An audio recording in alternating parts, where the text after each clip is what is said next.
Syekh Abdul Rashid dikenal sebagai salah satu penyebar agama Islam di wilayah Bogor, terutama di bagian utara, seperti wilayah Cisaeng, Parung, dan Rumpin. Syekh Abdul Rashid setelah dewasa mendapat tugas dari Kanjeng Sunan Gunung Jati, Syekh Syarif Hidayatullah untuk syiar menyebarkan agama Islam di Bogor. Kini makam putra dari Kanjeng Syekh Maulan Akbar dan Kanjeng Ratu Salawati yang berada di desa Putat Nutuk, Kecamatan Cisaeng, Kabupaten Bogor ini banyak dikunjungi peziarah dari luar Pulau Jawa.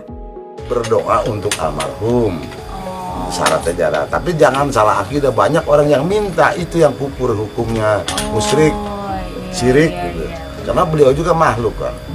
Kita jarah ke makam Rasul, baca sholawat kan, berarti mendoakan Rasul. Jarah juga ke sini. Jadi saya bahkan kasih pandangan kepada mereka yang jarah. Syaratnya jarah itu satu, keadaan tenang, berdoalah Anda. Karena waliullah itu insya Allah, karena saya sudah tulis di situ, ala inna ya Allah lahum alaihim walahum yahzanun. Tidak perlu dikhawatirkan lagi. Apa salahnya kalau kita berdoa untuk beliau sebagai penyiar Islam di sini, Allah akan membalas doa kita.